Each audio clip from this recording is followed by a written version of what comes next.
नमस्कार, मैं हूं निरंजन कुमार और मेरे इस यूट्यूब मंच पर आप सभी का स्वागत है। तवांग मामले को लेकर के संसद में लगातार बवाल हो रहा है और ये बवाल क्यों हो रहा है, ये मेरी समझ से तो बिल्कुल परे है। क्योंकि मुझे ऐसा लगता है कि ये बवाल तब होना चाहिए था जब चीन की सेना हमारे इलाके में घुस करके और हमारे इलाके पे कब्जा कर लेता, हमारी जमीन पर वो टेंट लगा देते या फिर कोई ऐसी घटना घट जाती, तब आप बवाल करते, तब आप संसद में इस मुद्दे को लेकर के आप चर्चा की मांग करते, बहस कराने की मांग करते। लेकिन जो मुझे समझ में आ रहा है, जहां तक मैं समझ रहा हूं और जो मेरे पास तक जो इनपुट है, जो जानकारियां हैं, उसमें यह है कि चीन की सेना तवांग में जरूर घुसी थी, घुसपैठ करने की कोशिश की थी, लेकिन भारतीय सेना ने बलपूर्वक प्रयोग करके और चीनी सैनिकों को मार करके भगा दिया। तो मतलब यह है कि वो घुसपैठ करने के लिए जरूर आए थे, लेकिन उसमें वो कामयाब नहीं हुए और भारत की सेना ने अपने साहस का परिचय देते हुए चीन की सेना को खदेड़ करके भारत की सीमा से बाहर कर दिया। यह घटना देखिए 9 दिसंबर की है और इसके बाद ये घटना चर्चा में आती है और जब चर्चा में आती है तो संसद का सत्र भी अभी चल रहा है और इसी को लेकर के संसद में जो विपक्षी दल है, जो विपक्षी पार्टी है, उन लोगों ने इस पर चर्चा कराने की मांग की थी। और इस पूरे मामले पर संसद के दोनों सदन में जो रक्षा मंत्री हैं राजनाथ सिंह, उन्होंने बाकायदा स्टेटमेंट दिया था कि 9 दिसंबर की ये घटना है जब चीन की सैनिकों ने सीमा पार करके भारत की सीमा में आ गए थे, लेकिन भारत की सेना ने अपने साहस का परिचय देते हुए उन सभी सैनिकों को, चीनी सैनिकों को खदेड़ करके भारत की सीमा से बाहर कर दिया। लेकिन किसी तरह की कोई हताहत की खबर हमारे सैनिकों की नहीं है। जहां तक चीनी सैनिकों की बात है तो उनके सैनिक जरूर कुछ घायल हुए थे। ये बात संसद के दोनों सदन में रक्षा मंत्री राजनाथ सिंह खुद कह चुके हैं। इसके बाद सवाल है कि आप बवाल क्यों कर रहे हैं, आप इस पर बहस की मांग क्यों कर रहे हैं। इसको लेकर के थोड़ा सा समझ जो है मुझे भी नहीं लग रहा है कि आखिर विपक्ष चाहता क्या है।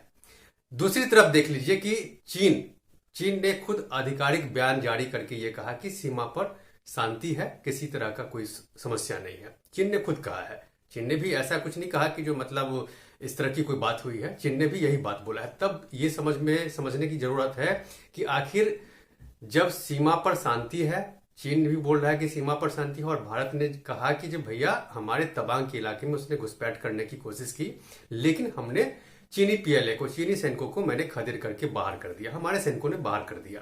तब आप बवाल क्यों कर रहे हैं, तब आप चर्चा की मांग क्यों कर रहे हैं। चर्चा की मांग तब होती जैसे मान लीजिए गलवान जैसी घटना होती, लद्दाख जैसी घटना होती, तब आप एक ये भी होता कि भाई इतनी बड़ी घटना हो गई, हमारे इलाके में आ गया और कब्जा कर लिया और वहां से आप हटने का नाम नहीं ले रहे हैं और आप चर्चा नहीं कराना चाहते हैं, तब समझ में आता कि विपक्ष की मांग जायज है। लेकिन अभी ऐसा कुछ है नहीं।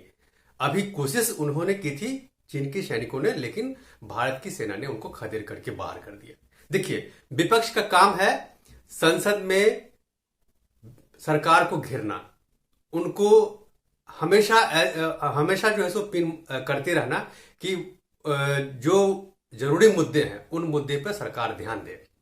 ये काम विपक्ष का है। लेकिन कई बार क्या होता है कि आप जरूरी के मुद्दे नहीं है और उस पर भी आप बहस कराना चाहते हैं और जब सरकार अपना स्टेटमेंट रखती है तो आप वॉकआउट कर जाते हैं, जो ठीक नहीं है। और अभी दिक्कत क्या है कि विपक्ष के पास कोई मुद्दा नहीं है, तो वो चाहती है कि तवांग वाले मुद्दे को लेकर के ही सरकार को सदन में घसीटा जाए।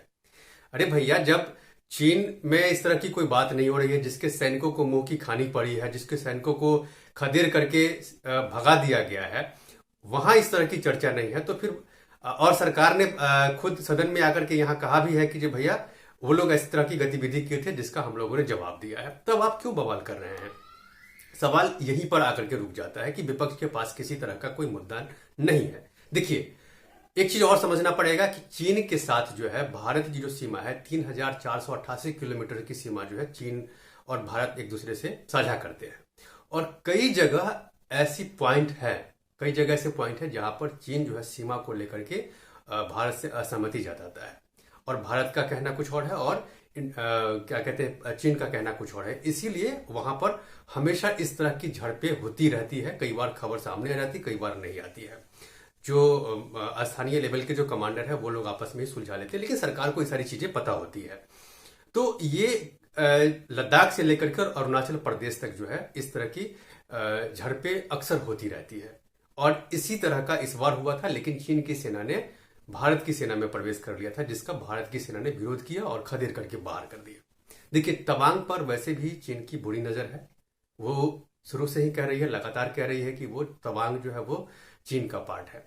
और ये बात आप सभी को भी पता है कि कभी भी भारत और चीन के बीच सीमा था ही नहीं। उसने तिब्बत को कब्जा कर लिया है और कब्जा करने के बाद ये कह रहा है कि ये तवांग का जो इलाका है, वो तवांग जो है वो चीन का इलाका है। ये हमेशा वो कहते रहते हैं। और इसका कारण भी है, क्योंकि दलाई लामा जब तिब्बत छोड़ करके जब निर्वासित हुए थे तो सबसे पहले तवांग में ही आए थे।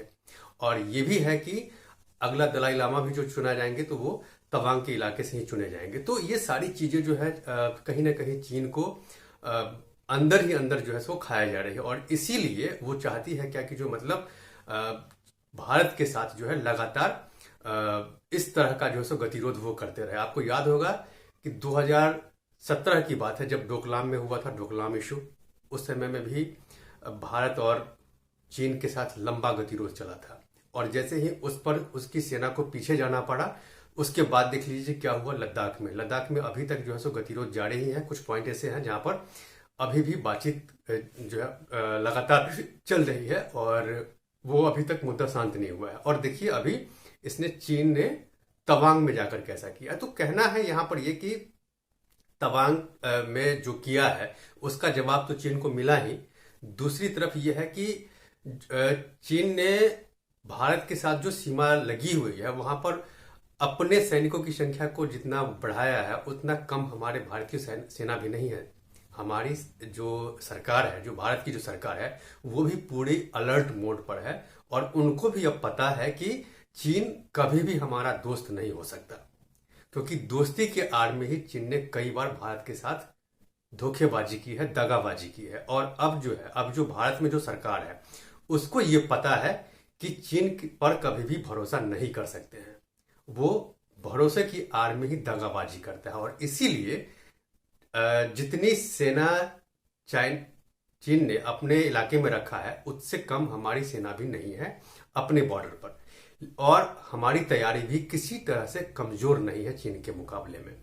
और अभी जो जिस तरीके से जो गतिरोध हुआ है, जिस तरीके से जो उनको मुंह की खानी पड़ी है तवांग में, उनको धक्का देकर के भारतीय सेना ने जो भगाया है, इससे चीन को कम से कम ये तो पता चल ही गया होगा कि ऐसे भारत से मुकाबला अब नहीं कर सकते हैं। देखिए, 62 वाली चीन नहीं है। अक्सर ये बात होती है भारत में कि 62 वाली चीन नहीं है, कि चीन वो सोच रहा है कि हम उसके इलाके पे कब्जा कर लेंगे। अब समय बदल गया है, चीजें बहुत सारी बदल चुकी है।